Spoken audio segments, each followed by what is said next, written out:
חזרנו אליכם, ועכשיו אנחנו עם איזושהי מגמה שאנחנו רואים בשנים האחרונות, ניסיון גובר של מותגים לדבר לנשים, ואנחנו רואים שהן פונות לנשים באופן שלא היו פונים אליהן בעבר, ולגברים, ולהפך. אז אנחנו רוצים לראות אם זה מצליח, השינוי המגדרי המכוון הזה, איזה מותגים כן מצליחים ואיזה פחות.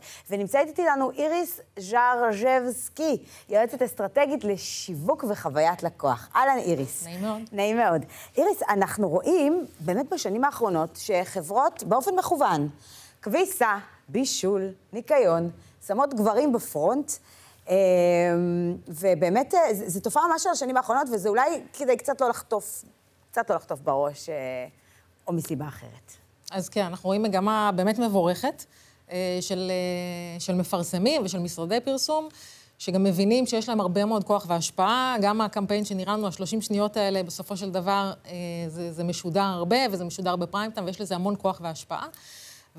לשמחתנו, אנחנו רואים באמת קטגוריות מסורתיות, שהיו באופן מסורתי קטגוריות נשיות, בישול, כביסה, ניקיון, שהיינו רגילים לראות בדרך כלל את האמא עם הילדים, במטבח, או מנקה את הבית. לשמחתי, אנחנו פתאום רואים גברים, רואים את אחד השחקנים מפאודה, כן. הכי גברי שיש, רואים אותו מבשל בסנפרוס. אז משה פרץ, שהוא כזה דמות וואחד גברית, עם פרסומת לסנו כבר 5 שנים. בואו נראה רגע קטע קטן. חברים, או מספיק לאותו מספר כביסות, כמו בקבוק גדול. זה נספח השמן. אוקיי, רגע, אני רוצה רגע להבין משהו. אני אמורה לקנות סאנו כי משה פרץ משווק לי זה, כאילו אני מאוד שמחה על המגמה, אבל השאלה אם זה מדבר בסוף אליי, ובדרך כלל נשים עושות את הקניות. נכון, אז בפועל, זאת אומרת, אנחנו כן רואים איזושהי מגמה של אבות מעורבים והגברים החדשים, שכן יוצאים את הפעם בשבוע עם הילדים וכן מבשלים, אבל זה עדיין בשוליים. זאת אומרת, אם אנחנו נסתכל על מספרים, אני מניחה שברוב הבתים עדיין אנשים אחראיות על התחומים האלה, אבל כן המותגים האלה רוצים לשדר משהו, ולכן רוצים לשדר תדמית חדשנית, תדמית פמיניסטית. נכון, הם משדרים, והשאלה הם אבל גם מצליחים, או שזה פוגע להם קצת ב... אני חושבת שהם מצליחים, כי אם אנחנו... בסופו של דבר אנחנו אומרים, אותו קהל יעד, כן, שאנחנו מגדירים קהל יעד לפרסומת, הן נשים, כי אנחנו יודעים שהן בסופו של דבר אלה שבעיקר משתמשות במוצרים האלה. אז אישה שרואה את זה ורואה שאותו מותג פתאום משתמש בגבר, אז היא אומרת, וואלה, זה מותג מתקדם, ואני הייתי רוצה לראות את הגבר שלי, את בעלי, בן זוגי, עושה את הכביסה ומתחלק איתי קצת, ואולי גם מול הטלוויזיה, כששניהם יושבים בערב, אז היא אומרת לו, תראה, אם משה פרץ עושה כביסה, אין סיבה שגם אתה לא תתחיל לעשות. ואם דורון בן דוד מפאודה, מבשל, סנפרוט זה לא לבשל, אבל נגיד, כן, בעצם, את יודעת מה, כן, אפשר לקרוא לזה לבשל. אז גם אולי בעלי יכול לזרוק איזה שווית לתנור, בוא נראה רגע את הקטע. אוף, למה אף פעם אין מה לאכול בבית הזה? מה אמרת? אוי, לא. שף דניאל, מוכנים לסרוויס? כן, שף.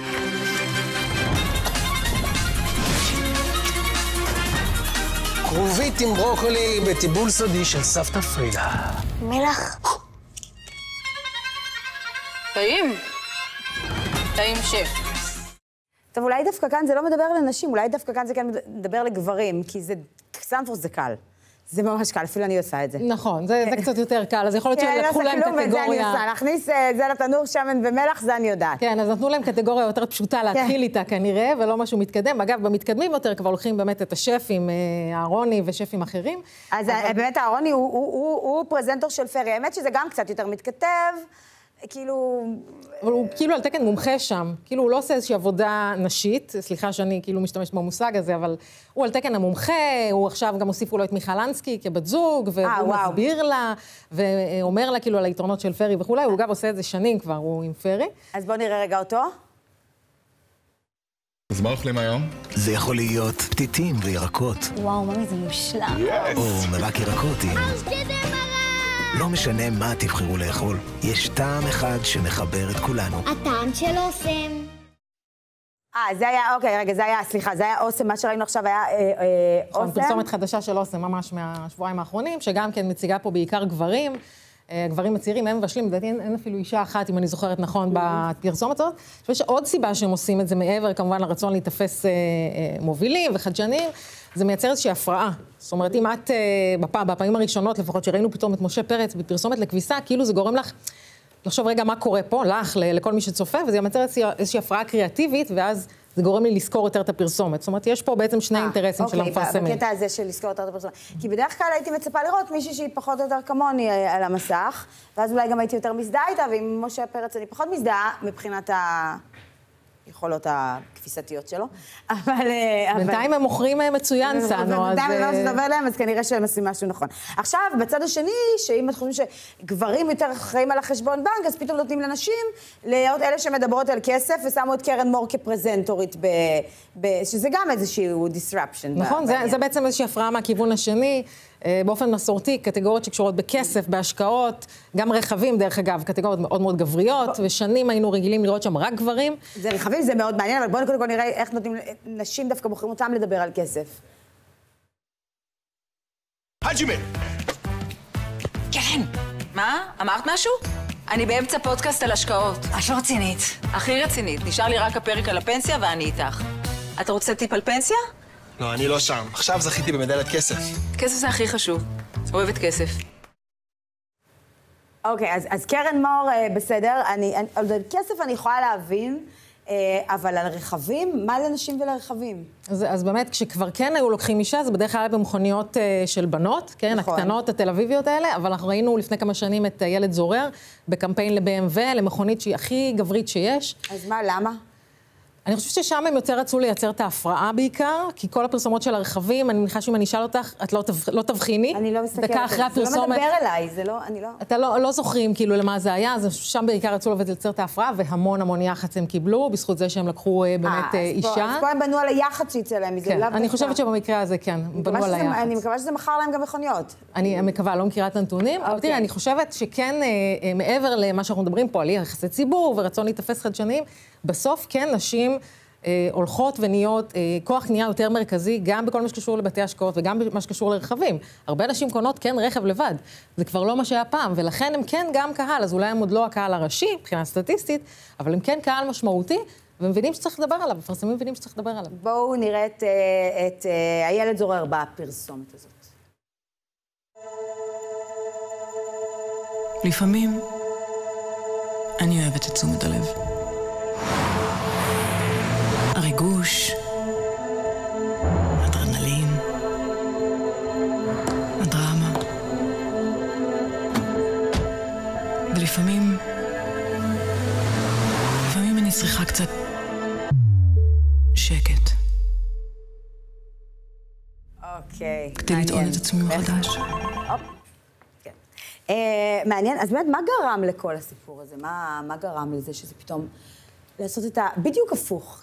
כדי שמה? כדי שלא נלרלר ולא כאילו אחרת המותג יוצא... אז יש לנו כמה מגמות ברקע, לא לשכוח שיש לנו מגמת מיטו, שהיא אמנם לא בדיוק זה, אבל היא כן, למשל, הורידה משמעותית את ההחפצה של נשים, שראינו בפרסומות, כל פרסומות התפוזינה למיניהם, וכן מגמות פמיניסטיות שהולכות ומתחזקות, כן ההבנה, כמו שאמרתי, של נשים יש כוח קנייה, גם של קטגוריות שהן מסורתיות גבריות, אבל הרבה מזה, אני חושבת, זה באמת החשש הזה להתאפס כמיושנים.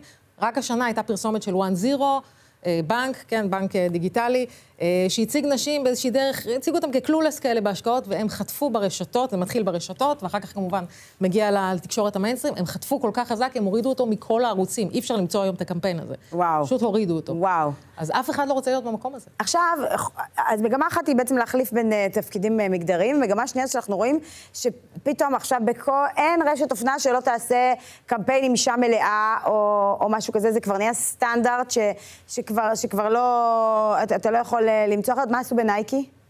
אז בנייקי הם עושים כבר כמה שנים קמפיין של בעצם איזושהי העצמה נשית, הם מדברים, כן יש להם את הקמפיינים לגברים, אבל יש ממש סדרה של קמפיינים שמעלים לנשים, שהכוונה היא להעצים נשים, לעשות ספורט, שגם ספורט זה כאילו משהו יותר גברי, ורואים נשים בענפי ספורט הכי גבריים שיש, בכדורגל, בסייף ובכל מיני...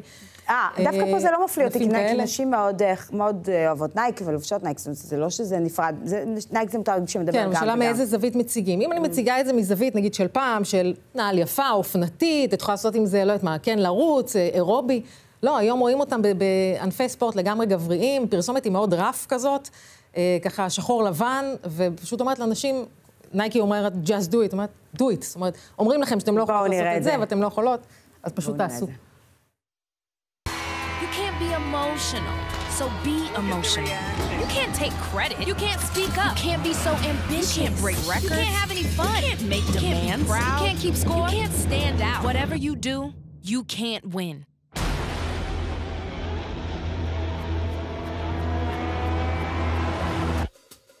So win.